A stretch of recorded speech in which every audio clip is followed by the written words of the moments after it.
오늘도 하나님께서 저와 여러분을 주신 말씀은 욥기 38장 1절 이하의 말씀을 통하여 하나님의 창조의 세계를 보라 하신다는 말씀의 제목으로 하나님의 말씀이 선포될 때에 하나님의 목적, 계획, 뜻이 잘 들려져서 그 말씀에 순종할 때 주시는 참 복을 마음껏 누리시는 저와 여러분 되기를 주의 이름으로 축원합니다.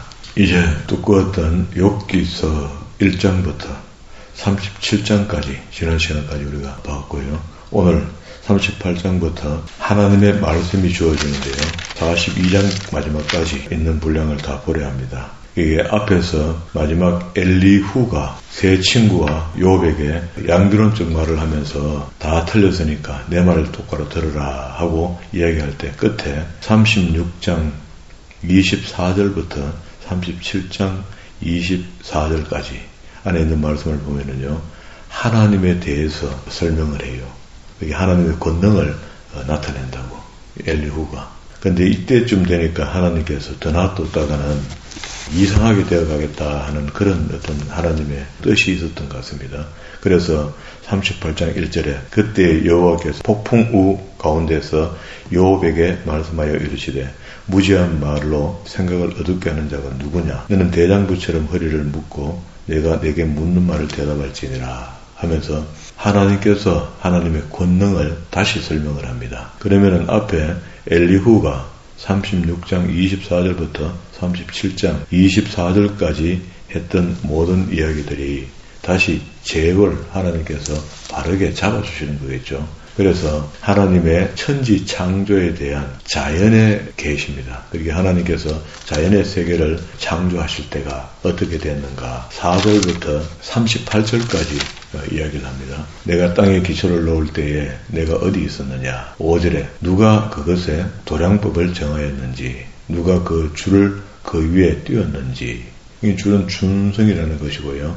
땅을 지적할 때 나오는 겁니다.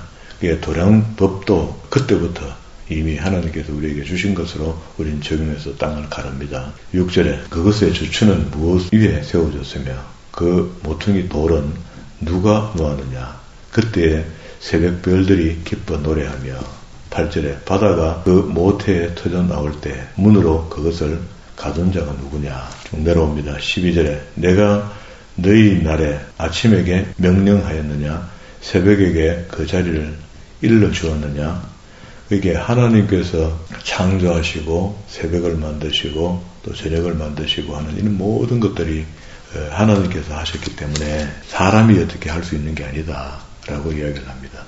그리고 또 16절에 내가 바다의 샘에 들어갔느냐, 깊은 물 밑으로 걸어다녀 보았느냐, 사망의 문이 내게 나타났느냐, 사망의 그늘진 문을 내가 보았느냐, 땅의 너비를 내가 측량할 수 있느냐, 내가 그 모든 것을 다 알거든 말해봐라. 19절에 어느 것이 광명이 있는 곳으로 가는 길이냐, 어느 것이 흑암이 있는 곳으로 가는 길이냐. 우리도 이거 모르죠. 어둠의 길을 알 수가 없고 또 광명의 길을 우리는 알 수 없습니다. 하나님만 아시는 거예요. 너는 그의 지경으로 그를 데려갈 수 있느냐, 그의 집으로 가는 길을 알고 있느냐, 그의 집 광명과 흑암의 집. 22절에 내 눈 곳간에 들어갔느냐, 우박창고를 보았느냐. 우리는 하나님의 말씀을 통하여 하나님의 우박창고가 어디 있는지를 알고 있죠. 계시록 11장 19절에 보면은요, 7번째 나팔이 불고 난 뒤에 잠시 하나님의 의전을 보여주시고 또 하나님 계신 곳을 잠시 설명할 때에 그렇게 설명을 했습니다. 계시록 11장 19절에 잠시 보고 가겠습니다. 11장 5절에 7째 천사가 나팔을 불 때 하늘에 큰 음성을 들으니 이렇게 해서 휴거가 시작된 겁니다. 이것의 근거는요, 바울이 고린도전서 15장 51절 이하에서 휴거에 대한 이야기를 상세하게 기록을 했거든요. 마지막 나팔 불 때 생겨나는 일이다. 그리고 7번째 나팔이 마지막 나팔이 불면은 이후에 있는 이야기들은 사실 우리하고 사실 큰 관계가 없습니다. 그리고 난 뒤에 16절과 18절에 계시록 11장 16절과 18절에는 24장로가 하나님을 경배하는 장면을 환상으로 보았고요. 그리고 19절에 이에 하늘에 있는 하나님의 성전이 열리니 성전 안에 하나님의 언약궤가 보이며 또 번개와 음성들과 우레와 지진과 큰 우박이 있습니다. 자, 이게 하나님의 성전에 있던 것인데 여기 욥기서에서 그 이야기를 지금 하고 있죠. 다시 욥기서 38장 22절로 왔습니다. 내가 눈 곳간에 들어갔느냐 우박창고를 보았느냐라고 하나님께서 말씀하시는 겁니다. 25절에 누가 홍수를 위하여 물길을 터주었으며 우리와 번갯길을 내어 주었느냐. 26절에 누가 사람 없는 광야에 비를 내리며, 그리고 또 28절에 비에게 아비가 있느냐, 이슬 방울은 누가 낳았느냐, 얼음은 누구의 태에서 났느냐, 공중의 소리는 누가 낳았느냐, 물은 돌같이 굳어지고 또 깊은 바다의 수면은 얼어붙느니라. 겨울이 되면 물이 얼고 서리가 내리고 하는 이런 것들도 다 내가 만든 거다.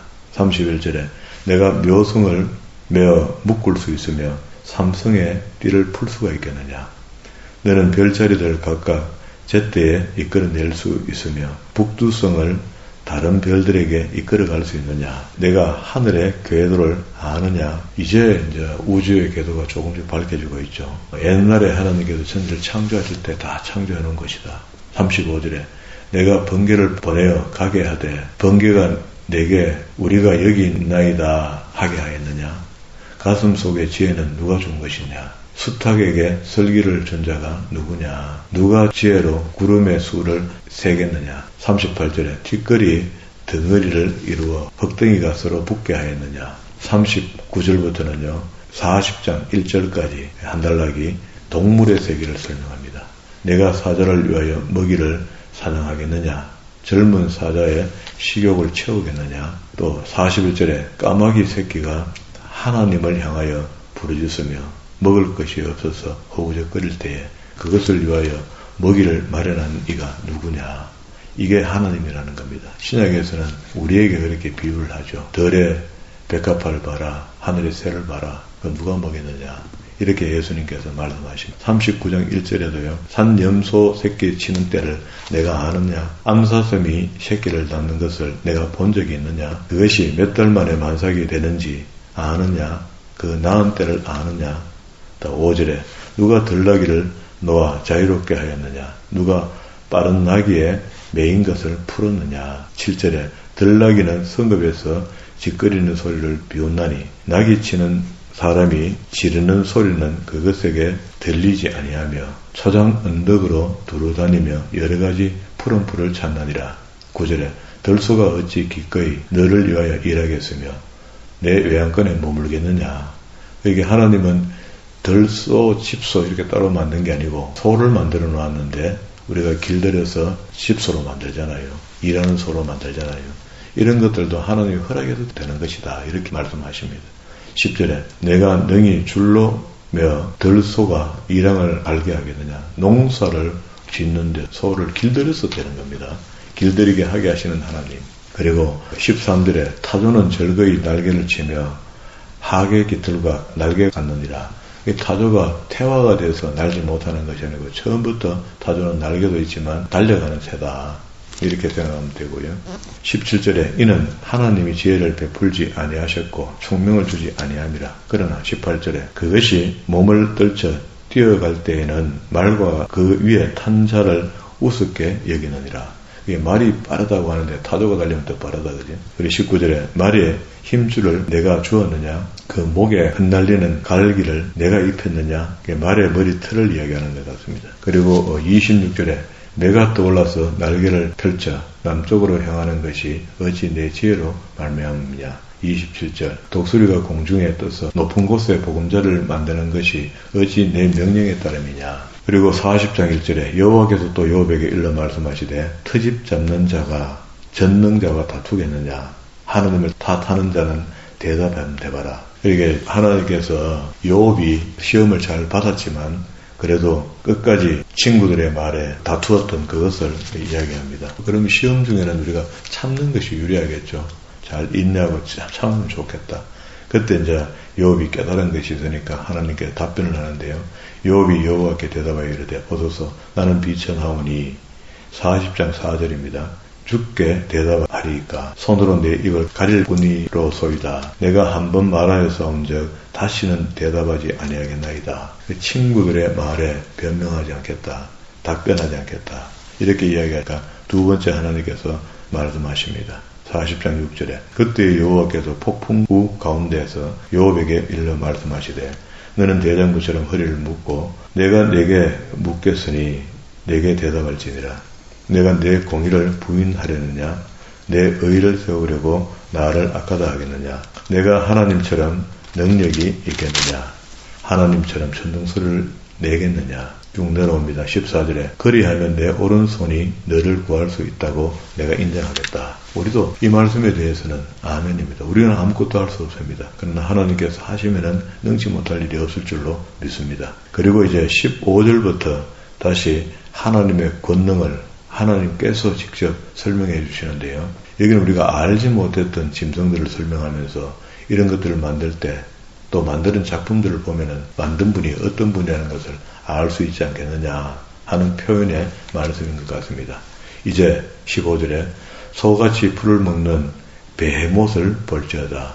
내가 너를 지은 것 같이 이것도 하나님께서 만드신 것인데 그 하나님께서 만드신 베헤못에 대한 상세한 설명을 하는데요. 우리는 베헤못에 대해서 잘 알 수가 없습니다. 그러나 하나님이 창조하실 때 베헤못이라는 이 짐승에게 굉장한 힘을 주신 것 같습니다. 보세요. 그것의 힘은 허리에 있고 그 뚝심은 배의 힘줄에 있고 17절 그것은 꼬리치는 것은 백향목이 흔드는 것 같고 그 넓적다리 힘줄은 서로 얽혀 있으며 그 뼈는 독관 같고 그 뼈대는 새막대기 같으니 그것은 하나님이 만드신 것 중에 어뜸이라. 이 하나님이 우리 인간 전체에게 크게 자랑을 잘 안 하시는데 이 베헤못에 대해서 이렇게 설명을 자세히 하시면서 자랑하십니다. 20절에 모든 짐승이 뛰노는 산은 그것들을 위하여 먹이를 낸다. 산에 사는 덤시는 놈들을 베헤못에 먹이로 줬다. 그리고 24절에 그것이 눈을 뜨고 있을 때는 누가 능히 잡을 수 있겠으며 갈고리로 그것의 코를 깰 수가 있겠느냐. 41장 1절로 내려왔습니다. 내가 낚시로 리우야단을 끌어낼 수 있겠느냐. 노끈으로 그 혀를 맬 수 있겠느냐 하는데 두 번째 짐승을 리우야단을 설명하는데요. 이거는 이제 학자들이 수룡 같다 이렇게 이야기를 해요. 그리고 앞에 있는 것도 베헤못도 역시 생긴 것이 이렇게 엄청나게 생겼지만 우리는 잘 알지 못하는 짐승인데 수룡이라 하면은 가끔씩 깊은 호수 안에 사진이 찍히는 것들이 있어요. 이런 비슷한 것들을 이야기합니다. 2절에 너 밧줄로 그 코를 깰 수 있겠느냐? 갈고리로 그 아가미를 깰 수 있겠느냐? 쭉 내려옵니다. 7절에 내가 능히 많은 창으로 그 가죽을 찌르거나 작사를 그 머리에 꽂을 수 있겠느냐? 9절에 참으로 잡으려는 그의 희망은 헛된 것이니라. 그게 불가능하다는 이야기죠. 그것의 모습을 보기만 해도 그는 기가 꺾이느니라. 12절 내가 그것의 지혜와 그것의 큰 용맹과 넘넘한 체구에 대하여 잠잠치 아니하리라. 여기 하나님께서 1장 리우야단에 대해서 자랑을 하십니다. 누가 그것의 겉가죽을 벗기겠으며 또 14절에 누가 그것의 턱을 벌릴 수가 있겠느냐. 그의 둥근 이틀은 심히 두렵구나. 그의 줄비한 비늘은 그의 자랑이다. 그게 갑옷 같은 것들이 입혀져 있다. 16절 그것들이 서로 달라붙어서 있어 바람이 그 사이로 지나가지 못하는구나. 아주 철벽같이 겹겹이 쌓여져 있다. 18절에 그것이 재치기를 한 적 빛이 바라고 그것의 눈은 새벽의 눈꺼풀 빛 같으며 그것의 입에는 햇불이 나오고 그러면 우리가 알고 있는 용가리 같은 그런 입장인 것 같습니다. 그것의 콧구멍에서는 연기가 나오니 마치 갈대에 태울 때 솥이 끓는 것 같구나. 그 입김은 숯불을 지피며 그의 입은 불길을 뿜는구나. 그것의 힘은 그의 목덜미에 있으니 그 앞에서 절망만 감돌 뿐이구나. 또 23절에 그것이 살껍질은 서로 밀착되어 탄탄하여 움직이지 않는구나.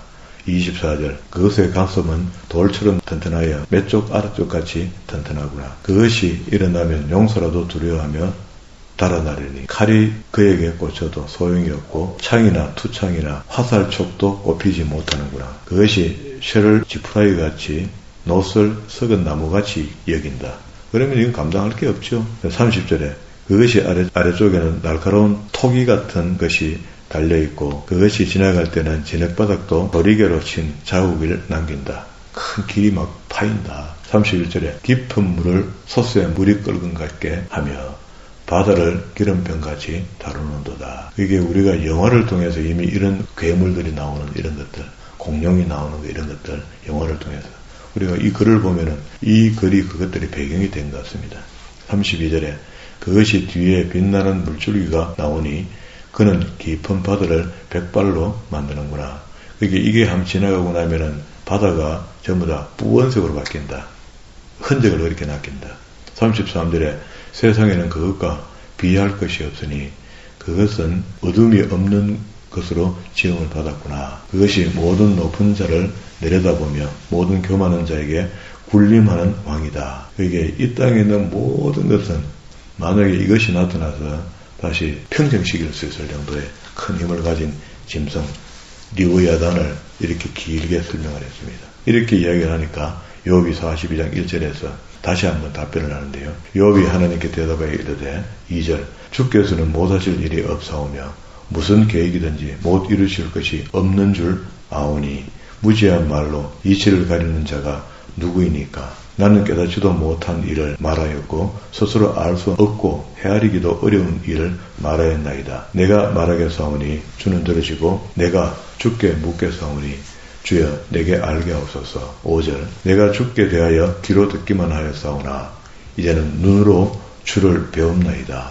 그러므로 내가 스스로 거두어드리고 티끌과 제 가운데서 회개하나이다. 자, 이쯤 되니까 하나님의 어떤 권능, 하나님의 천지 창조에 대한 이야기들을 말로만 들었는데도 불구하고 봤다라고 표현하는 욥의 고백입니다.